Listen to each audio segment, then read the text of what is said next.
Escucha, hermano, la canción. Teniendo en cuenta que en este momento se pone el acento en una política inclusiva, en la asignación universal por hijo que convoca a sectores hasta ahora que estaban fuera de la escuela, teniendo en cuenta que el 24 de marzo forma parte de las efemérides, que hay una ley de educación sexual integral, ¿qué docentes se necesitan para esta etapa del país?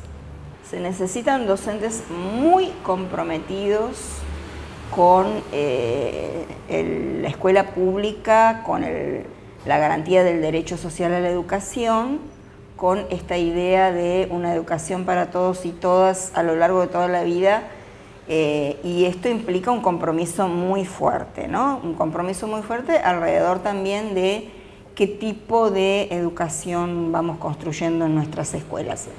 Es verdad que todas estas políticas que mencionás significan un salto cualitativo muy importante, que no han nacido de un repollo. Hemos luchado por ellas muchos años, ¿no? Todas las que has mencionado nos han tenido como protagonistas en sus luchas, ¿no? Tanto, digamos, todo lo que implica terminar con la impunidad del genocidio, nos ha tenido luchando en la primera fila.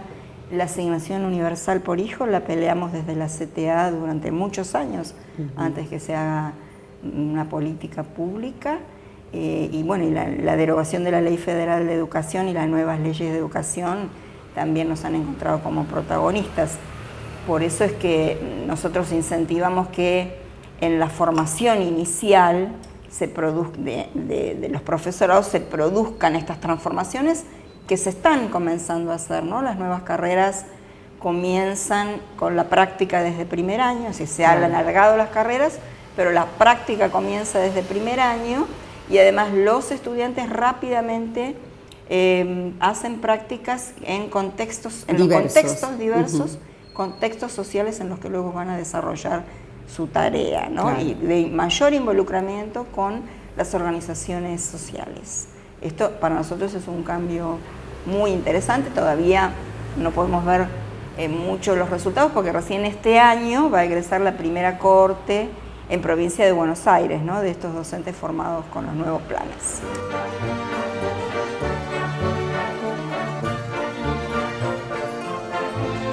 Nosotros siempre decimos que para nosotros haber podido derogar la Ley Federal de Educación es en sí mismo un avance. Creemos firmemente que la fortaleza de una organización no está dada solamente por sus logros materiales inmediatos, sino fundamentalmente por poder fortalecer su capacidad de intervención y de incidir en las políticas públicas, por supuesto, en un sentido popular y democrático, donde al mismo tiempo se resguarden y se defiendan, protejan e incrementen los derechos de los trabajadores, pero también los derechos del conjunto de nuestro pueblo a la educación.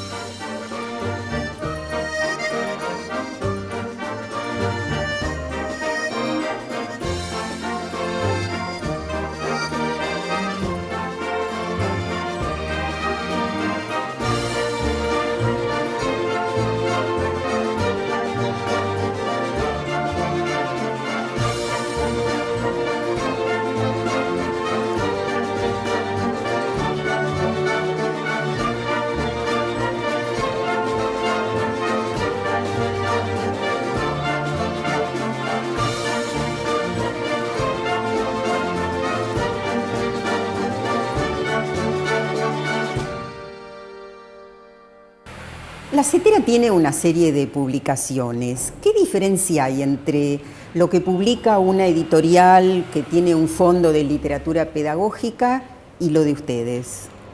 Bueno, en primer lugar, lo nuestro no tiene ningún tipo de fin de lucro, ¿no? Apenas tratamos de que se pueda seguir autofinanciando nuestras publicaciones. A veces lo conseguimos, a veces no, pero de todos modos continuamos en el intento, y están muy fuertemente direccionadas justamente a la formación político-pedagógica de los docentes, ¿no? En la temática. La temática, y además tratamos de que los autores a quienes publicamos sean no solo académicos, sino compañeras y compañeros fuertemente involucrados con la práctica, ¿no? Con experiencia de escuela, que tengan fuertes vivencias de la práctica en todos los niveles de la enseñanza. O sea, tenemos algunas publicaciones de una colección que es específica de formación docente. Bueno, nuestra revista tradicional, que es Canto Maestro, que lamentablemente la sacamos bastante espaciada porque realmente es una publicación que como llega a todo el país nos implica un costo muy importante.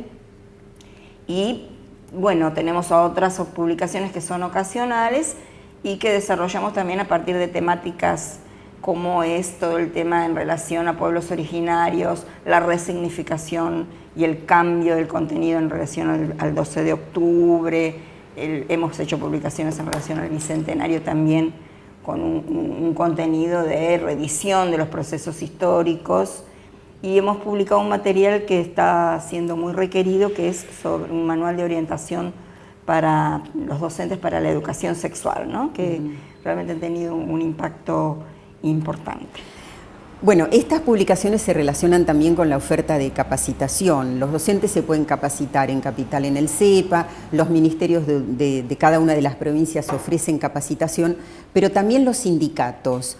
¿Se diferencian en la temática, en las dinámicas, en qué?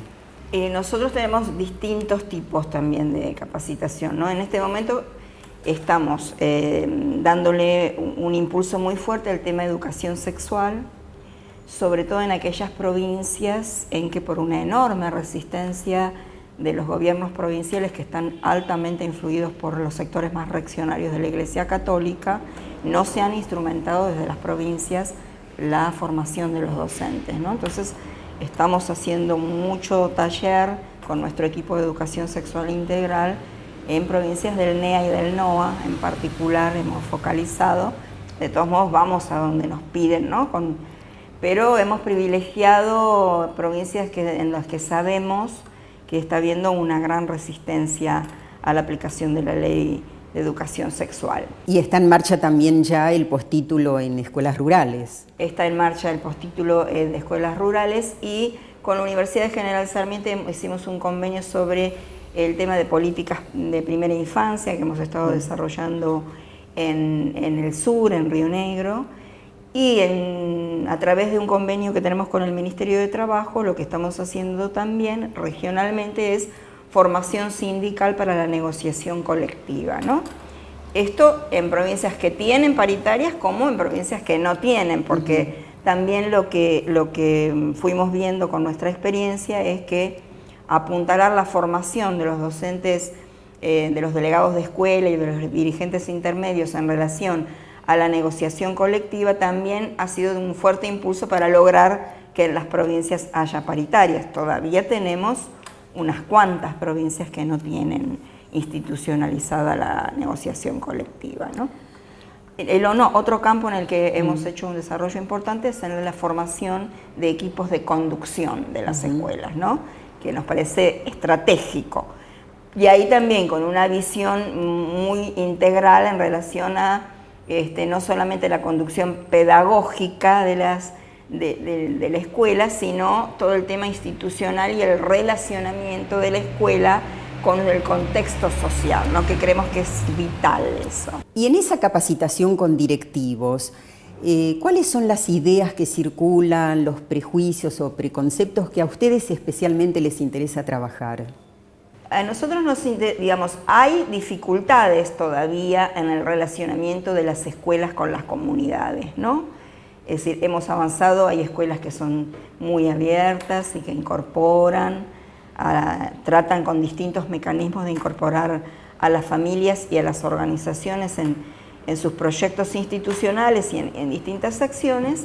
Ese es un tema que cuesta todavía en muchos lugares, y justamente esa es una de las cuestiones que nosotros tratamos de trabajar fuertemente, porque además sobre todo remitiéndonos a experiencias concretas en donde sabemos que un mayor involucramiento de la escuela con su contexto social produce efectos muy beneficiosos, no solamente para el cotidiano escolar, ¿no? Para un nivel participativo y democrático del cotidiano escolar, sino que redunda en mejores aprendizajes de los estudiantes, ¿no? Entonces esa es una temática que trabajamos fuertemente. Claro, y reforzar también la alianza familia-escuela.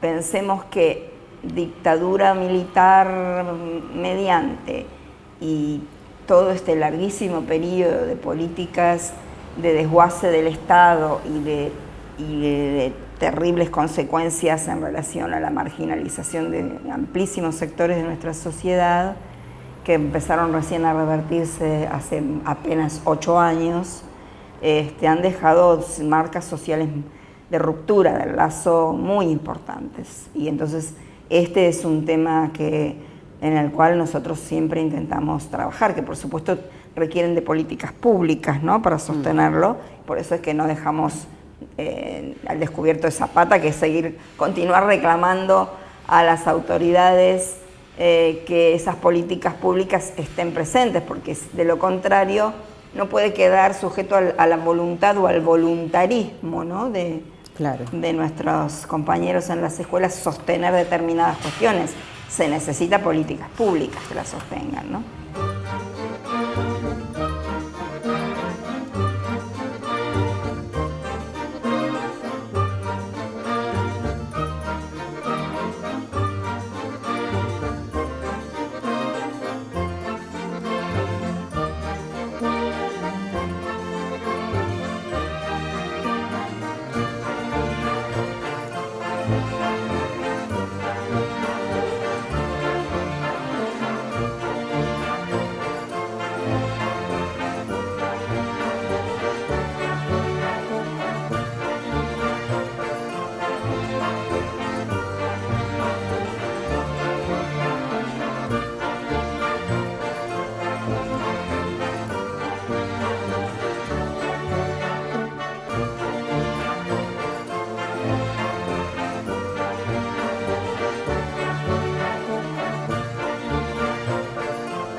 Bueno, desde hace muchos años se habla de la necesidad de revisar el estatuto del docente. ¿Cuál es la posición de la CETERA en este sentido? Los estatutos, hay como varias etapas, ¿no? Digamos, tenemos los estatutos de del fines de la década del 50, que significaron largas luchas y un gran avance en el sentido de tener una primera regulación, sobre todo de evitar la discrecionalidad absoluta que existía antes en la designación y en la carrera docente por parte de los gobiernos de turno, ¿no? O sea, ese fue un hecho fundamental. Luego los estatutos fueron parcialmente derogados o suspendidos durante la dictadura militar. Sí. O sea que al recobrar la democracia se hicieron procesos de renovación de los estatutos en la mayoría de las provincias, que los mejoraron, los actualizaron. Participan de esas en algunos revisiones? Lugares, como en Ciudad de Buenos Aires, por ejemplo, los docentes participaron muy activamente en la renovación, en la discusión, en la renovación de ese estatuto. En otros lugares lo hicieron directamente los legisladores, pero sí los docentes pudimos participar en la reglamentación, por ejemplo, participamos activamente en las comisiones de reglamentación. Y nosotros creemos que, por supuesto que hay que revisarlos y actualizarlos permanentemente. El ámbito para nosotros de renovación de los estatutos, que son nuestro convenio colectivo de trabajo, son las negociaciones colectivas. De hecho, en todas las provincias que tenemos paritarias, tenemos un montón de nuevos acuerdos paritarios que cuando están homologados tienen fuerza de ley, que significan modificaciones de los estatutos. Entonces, lo que nosotros no acordamos es que los estatutos se puedan cambiar unilateralmente desde las legislaturas a merced de mayorías parlamentarias ocasionales, ¿no? Claro. No negamos que las legislaturas están para legislar, indudablemente, pero también creemos que estamos en una época histórica en nuestro país y en muchos otros países de América Latina, donde el concepto de democracia se profundiza y pasamos a pensar en una democracia no solamente representativa, sino participativa, una democracia de actores.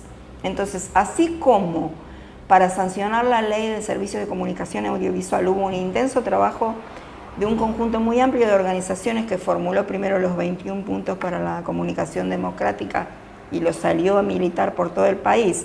Y el resultado de eso, más la intervención de académicos muy importantes, fue ese texto que luego todavía a partir de nuevas instancias de participación fue modificado hasta que se sancionó la ley. Nosotros creemos que ese debe ser el modelo de sanción, sobre todo de leyes que tienen fuerte implicancia social, ¿no? Entonces por eso es que en este momento es nuestro rechazo tan fuerte este intento del gobierno de la ciudad de en realidad derogar de un plumazo el único órgano democráticamente elegido que tiene el gobierno de la educación en la ciudad, que son las juntas de clasificación. ¿Es lo mismo decir soy maestro, soy profesor, que soy un trabajador de la educación? Yo creo que en estos momentos está bastante asimilado, ¿no? Cuando nace la CETERA era algo todavía muy difícil de decir que éramos trabajadores de la educación, porque había un sector muy importante de la docencia que consideraba que era como rebajar de categoría y desprofesionalizar. Nosotros decimos que no es en absoluto incompatible decir que somos trabajadores de la educación, a decir que somos profesionales con un saber específico, y que esto de todas maneras lo que quisimos resaltar y siempre nos interesa resaltar con la idea de trabajadores, primero que el trabajo es digamos, una actividad humana que transforma la realidad, la materia, las relaciones, las ideas, por lo tanto es lo que hacemos todos, ¿no? Y además que queremos estar insertos en el conjunto del movimiento de los trabajadores, por más que nuestro trabajo, como todos por otra parte, tenga características específicas. Hoy a mí me resulta, de todas maneras, me sigue gustando decir que soy maestra, pero esto es absolutamente ligado a ser trabajadora de educación. Claro, y ligada a la cultura, además. Por supuesto, a la transmisión de la cultura. Gracias, Estela. De nada, gracias a ustedes. Aprovecha el día. No dejes que termine sin haber crecido un poco, sin haber sido feliz, sin haber alimentado tus sueños. No te dejes vencer por el desaliento. No permitas que nadie te quite el derecho de expresarte, que es casi un deber.